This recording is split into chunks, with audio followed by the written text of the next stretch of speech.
बोले ये बड़े सच्चे अच्छे और नेक लोग हैं, और आवाम भी जो मिलेगी वहाँ बड़ी सच्ची अच्छी और नेक।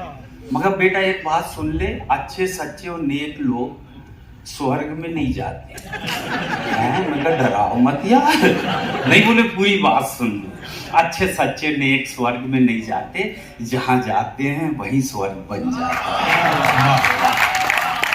आपने क्या जन्नत का माहौल बना दिए माशाल्लाह हैं। इतने दिन से मेहनत कर रहा है माशाल्लाह, और आज कामयाब हो गए। अच्छा बोले एक बात बताओ, इधर अगर 25-30 खातून बैठी है लेडीज, तो तुम कैसे पहचानते हो इसमें कौन कौन शादीशुदा है? मैं कहा बहुत आसान है, जिसके गले में मंगलसूत्र लटका। बोले अब इधर आओ, इधर 100-200 आदमी बैठे हैं, अब कैसे पहचाने इसमें कौन कौन शादीशुदा है? मैंने कहा तो उससे भी आसान। बोले कैसे? जिसका मुंह मंगलसूत्र की तरह लटका वो शादीशुदा। तो थोड़ा हंस दिया करो, तुम्हारे होने का सुकून दे। शादीशुदा जैसे मत लटका के बैठो। बहुत अच्छे लोग हैं माशाल्लाह, हर बात को समझ लेते हैं। इत्र फरोश मौलाना से एक शराबी ने कहा, अच्छा ये टोन बार बार मैं इसलिए दोहराऊंगा ताकि आपको लगे मैं ओरिजिनली, हाँ नहीं मेरे डुप्लीकेट आके निपटा जाते। तो एक शराबी ने इत्र फरोश मौलाना से कहा, जन्नत में जाने का रास्ता बताइए। अब बोले ये पीता भी है और जन्नत में भी जाएगा। तो मौलाना साहब का जवाब सुनना। एक शराबी ने इत्र फरोश मौलाना से कहा, जन्नत में जाने का रास्ता बताइए। मौलाना साहब बोले 100 रुपए का जन्नतुल फिरदौस लगाइए। बोले धंधा ही कर लो, ये तो जन्नत में जाने। बेटा 100 रुपए में एक, 200 रुपए में 2 आदमी जाएंगे, और 500 रुपए में तो तेरी किस्मत खुल जाएगी, पूरे परिवार को ही जन्नत मिल जाएगी। तो कभी कभी हंसी ऐसी भी आती है, और हंसना चाहिए ना सर। हंसते तो हमारे नबी थे, ऐसी मुस्कुराहट थी कि लोग सरेंडर, दुश्मन भी सरेंडर हो जाता था। हाँ, तो मुस्कुराहट चेहरे में रौनक लाती है ना। एक फोटो लेने पे नूरी बाजी, जब फोटो अच्छी आ सकती तो बाजी बोला तो भी हंसो।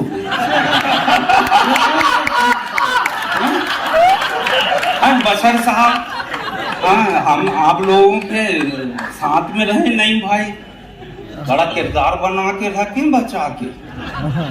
तो बाजी जब एक फोटो एक मुस्कुराहट में फोटो अच्छी आ सकती है, तो पूरी जिंदगी में हंसी खूबसूरत बना सकती है जिंदगी। हंसना चाहिए, हाँ मौका आए तो हंसना चाहिए। इनकी बिलाल साहब की बातों में नहीं लगना कि मैंने गजल के साथ गद्दारी नहीं किया। भैया आखिरत के मैदान में बहर मीटर नहीं आमाल तोले जाएंगे। क्यों भाईजान, हाथ में लाओ। हाँ अच्छी गजल लिख दिए तो जन्नत, हम जहन्नम में जाए। सब लतीफे वाले इतना फंसा रहे हैं आवाम को, हम जहन्नम में जाए। वाह भाई वाह। देखो सर, यही एक जमात है जमीर भाई, जहां तनकीद होती है।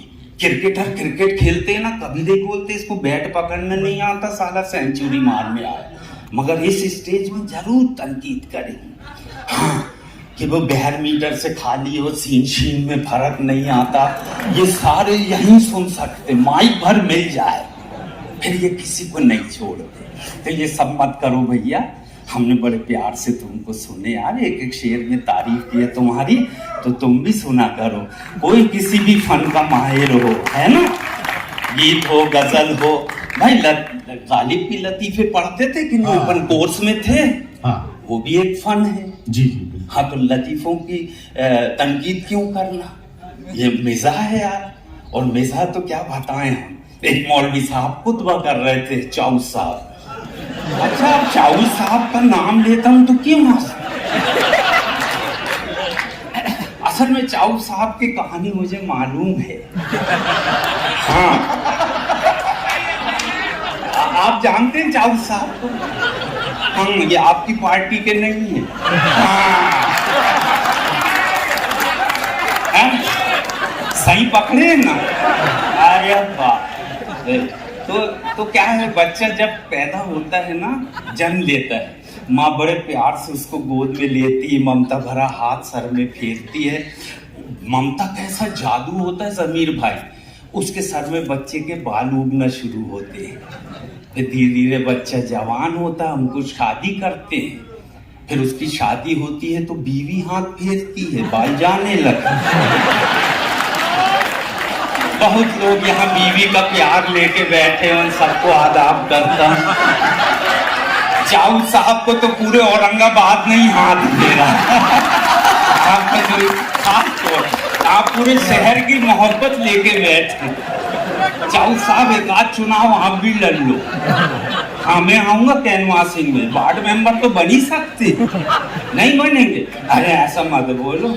अरे बहुत अच्छे लोग हैं आप माशाल्लाह। मौलवी साहब, बाजी मौलवी साहब ने खुतबा किए जुमे का, पूरी आवाम सुनती रही।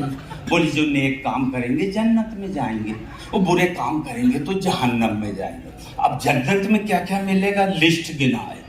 दूध की नदियां, शहद की नदियां, सोने चांदी के पर्वत, फल फ्रूट, अखरोट, बादाम, पूरी लिस्ट खत्म हो गई। एक साहब को हुक्का पीने का शौक था, हुक्के का जिक्र ही नहीं आया, उनका दिल नमाज में लगा ही ना। बोले ऐसी जन्नत भी किस काम की, जहाँ हुक्का ही नहीं।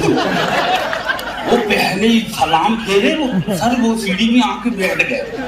अब मौलाना साहब बाद में आए तो उन्होंने 2 लाइन में सवाल किया, और 2 लाइन में मौलवी साहब ने जवाब दिया। जवाब के लिए ताली बजाना, सवाल के नहीं। एक देहाती ने एक मौलवी से यूं कहा, क्या जन्नत में हुक्का पीने का इंतजाम है? क्या जन्नत में हुक्का पीने का इंतजाम है? मौलाना बोले हुक्का तो मिल जाएगा, मगर जहन्नम से आग लाना तुम्हारा काम। वो जो आग लेने जाएगा तो वो वापिस आएगा? हाँ, लपटे ले लेंगे उसको। हाँ, जन्नत में आग हराम है। अरे बड़े मौजूद बाजी, एक जगह निकाह हो रहा था, तो मौलवी साहब बड़े खसारे में पड़ गए नाम के धोखे में। तो दुल्हन ने लड़ाई कर ली। निकाह की तमाम तैयारियां करते हुए मौलाना साहब ने रजिस्टर खोले। ओ दुल्हन, ये साउंड ठीक आ रहा है पीछे तक? हाँ भैया, नहीं तो ये आवाज गूंज रही तो मैं सोचा कि मेरे कानों में गूंज रही। मौलाना साहब ने निकाह की तमाम तैयारियां करते हुए मौलाना साहब ने रजिस्टर खोले। वो दुल्हन को धीरे से बोले, मोहतरमा आपको निकाह मंजूर है? मोहतरमा आपको निकाह मंजूर है? दुल्हन बोली नहीं जी, उनका नाम तो मकबूल है। दोनों का झगड़ा शुरू हो गया। आपको निकाह मंजूर है? बोले नहीं जी, उनका नाम तो मकबूल है। तो मौलाना साहब बोले रजिस्टर में अपना नाम भर लो, वो मकबूल को अपने निकाह में मंजूर कर दो। रजिस्टर में अपना नाम भर लो, मकबूल को अपने निकाह में मंजूर कर लो। दुल्हन ने घूंघट खोली और गुस्से में बोली, मौलवी साहब आपने भी क्या मंजूर की रट लगाई है? आप समझते क्यों नहीं, मंजूर दरअसल मकबूल का छोटा भाई। आपने भी क्या मंजूर की रट लगाई है? आप समझते क्यों नहीं, मंजूर दरअसल मकबूल का छोटा भाई है। मस्ती में जीता है, बीड़ी सिगरेट पीता है। फिर मेरी वालदा ने भी मकबूल को पसंद किया, आपने मंजूर का नाम क्यों लिया? अब मैं जैसा जैसा कहती हूँ आप रजिस्टर में भर लो, और ज्यादा ही है तो मैं मकबूल से करती हूँ, आप मंजूर से कर लो। ये पहली दुल्हन थी। मगर निकाह 2 थे, एक पढ़ी लिखी मुहज्जिब दुल्हन। अब उनके पास गए रजिस्टर लेकर, केवल 5 लाइन में निपटाई मौलवी साहब को। जैसे ही बोले पढ़ी लिखी से कि आपको निकाह मंजूर है? दुल्हन बोली, मौलवी साहब आप जिंदगी भर निकाह मंजूर करवाते हो, आप जिंदगी भर निकाह मंजूर करवाते हो, मगर पहले ये तो बताओ कभी मेहर की रकम भी नगद दिलवाते हो? ये पहली लाइन, ताली बजनी चाहिए। मैंने बहुत से निकाह देखा जमीर साहब उधारी में हो जाते, वो धीरे से अगर शोहर पहले मर गया तो 5 औरतें और बैठ जाती, बेटा बख्श दे, नहीं तो जहन्नम में जा रहा। वो मेहर भी बख्शवा लेती। तो दुल्हन बोली, मौलवी साहब आप जिंदगी भर निकाह मंजूर करवाते हो, मगर पहले ये तो बताओ कभी मेहर की रकम भी नगद दिलवाते हो? अरे मौलवी साहब ये दूल्हा नहीं, ये तो भिखारी है, इसके पास जो मोटरसाइकिल है ना वो भी हमारी है। जिंदगी में आई मुसीबत को ये टाल नहीं सकता, जिंदगी में आई किसी मुसीबत को ये दूल्हा टाल नहीं सकता। अरे जो हमसे कपड़े और जूते मांगकर पहने वो हमें पाल नहीं सकता। जो हमसे इम्तियाज साहब, मैंने बहुत से निकाह टूटते देखा। हसन भाई दोनों तरफ के लोग बैठे हैं बुजुर्ग, लिखो भाई मेहर की रकम, हाँ 51,000, ये दूल्हा खड़ा, हमारे सूट की कीमत लिखो 51,000। ये तो बेटा फर्ज है, ये क्या है तेरा जूता और कपड़ा, तू तो जिंदगी भर उसको पालेगा कि उससे लेके पहनेगा? तो मौलवी साहब जिंदगी में आई मुसीबत को ये दूल्हा टाल नहीं सकता, जो हमसे कपड़े और जूते मांग कर पहने वो हमें पाल नहीं सकता। अरे मौलवी साहब ये दूल्हा तो सुन्नत रसूल की धज्जियां उड़ाने वाला है, इबादत के मौके पर भी बाजे बजाने वाला है।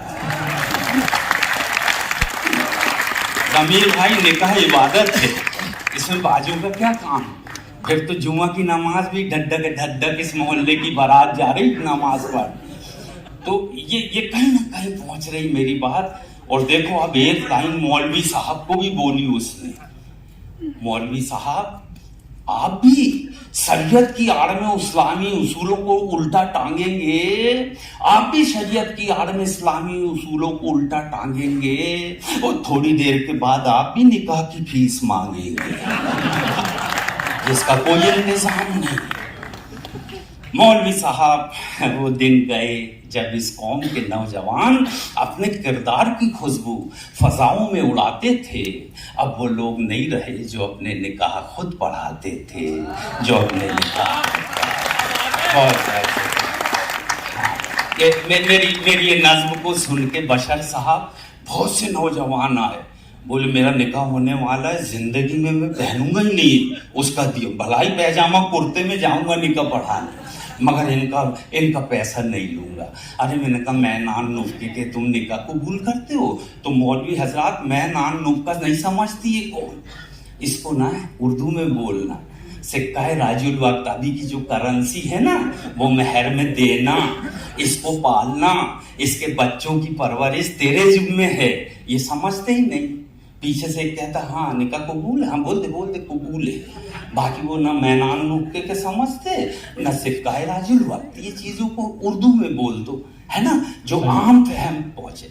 चलो एक आखिरी न सुना देता हूँ क्योंकि हमको 2 लोगों को सुनने हम खुद ही आए। नहीं भाई वो बशर साहब जलगांव में एक स्कूल के लिए जब चंदा हो रहा था तो बशीर बद्र नाइट हुई थी, उसके स्टार थे आप, और मैं एक छोटा सा लड़का, मुझको बड़ी मोहब्बत मिलती थी उस टाइम से, हम लोग इनके कदमों में बैठ के सीखे हैं यार, इनको बड़ा तहजीब, और आज माशाल्लाह देख के इतना अच्छा लग रहा है आपको। आप तो आपने पहले ही कहा कि आप दूसरे जन्म में देख रहे हैं। जी हाँ माशाल्लाह, वो जन्म मेरा बचपन का था। बहुत अच्छी बातें हो गई। एक बहुत अच्छा नाम है इस मुल्क में, अब्दुल कलाम साहब, राष्ट्रपति, पूर्व राष्ट्रपति अब्दुल कलाम साहब। तो फिल्मी दुनिया की हीरोइन भी गजब ढाती है, ऊट पटांग गीत गाती है। एक हीरोइन हीरो के सामने आई और बड़े प्यार से गीत गाई, लड़की कमाल की अखियों से गोली मारे, ये गाना आप सबने सुने होंगे, लड़की कमाल की अखियों से गोली मारे। अब आप सब बताएं, देश के पूर्व राष्ट्रपति अब्दुल कलाम साहब इस गीत को पहले ही सुन पाते तो वो अग्नि मिसाइल ही क्यों बनाते? हाँ पूर्व राष्ट्रपति अब्दुल कलाम साहब इस गीत को पहले ही सुन पाते तो अग्नि मिसाइल क्यों बनाते? अरे वो गया तहजीब का जमाना भाई। हम जब मम्मी डैडी के साथ फिल्म देखने जाते थे जमीर साहब, उस टाइम हमारा जमीर जिंदा था। हाँ नहीं तो है ही नहीं, हमारा मर गया ना यार, उस टाइम हमारा भी जिंदा था। तो थिएटर में पहले ही रुमाल लेके जाते थे, और जब ऐसे सीन आते थे लता जी का गाना तो आंसू बहते थे तो पूछते थे, ऐ मेरे वतन के लोगों जरा आंख में भर लो पानी, और जो शहीद हुए हैं उनकी जरा याद करो। मोहम्मद रफी साहब के गाने आते थे, हम लाए हैं तूफान से कश्ती निकाल के, इस देश को रखना मेरे बच्चों संभाल। मैसेज मिलता था चाऊ साहब, कुछ सीखने को मिलता था। हाँ नहीं, चाऊ साहब बोलो तो मैं रात भर यही बोल सकता हूँ। अगर आपको इसी में मजा आ रहा है तो अपने को कुछ करने की जरूरत है। कितनी मोहब्बत करते हैं चाऊ साहब। हाँ अच्छा, वो भी वाकया बोले, ठीक, अगला मुशायरे में बुलाओगे? हाँ सब अभी सुन लोगे, कभी तो सुना दिया सब। नहीं, अपने पास 3-4 घंटे का मैटर है, आप जब बुलाओगे अपन नई दुकान खोलेंगे। हाँ, मगर देखो इतने अच्छे गाने देखते थे, अब फिल्में क्यों लिखी जाती हैं, गाने क्यों लिखे जाते हैं, और गाता क्यों है हीरो, समझ में ही नहीं आता। हीरोइन लेटी है, हीरो आके पूछ रहा है ये प्यार है या जहर है तेरा चुम्मा। इसमें पूछने की क्या जरूरत है, लेके देख। हाँ बच गया तो प्यार, नहीं तो भाई। अभी मैं ये नहीं समझ रहा हूँ वो बेचारी हीरोइन है कि इच्छाधारी नागिन है? कुछ भी कहते, कुछ भी लिख देते। मुंबई से गई पूना, पूना से गई दिल्ली, और दिल्ली से गई पटना, और फिर भी न मिला सजना। अब तो औरंगाबाद तो आई नहीं। हाँ, सारे सजना तो यहीं बैठे, और कोई पसंद ना आए तो चाऊ साहब। अच्छा सज गई नहीं। हाँ और चलो वो भी नहीं आए समझ में तो इम्तियाज साहब तो इतने बेहतरीन सजना, इम्तियाज साहब से और हमारे ये माशाल्लाह 2-2 सजना बैठे, मगर ऐसे जी। अच्छा बहुत बहुत शुक्रिया, बड़ी मोहब्बत भैया आपकी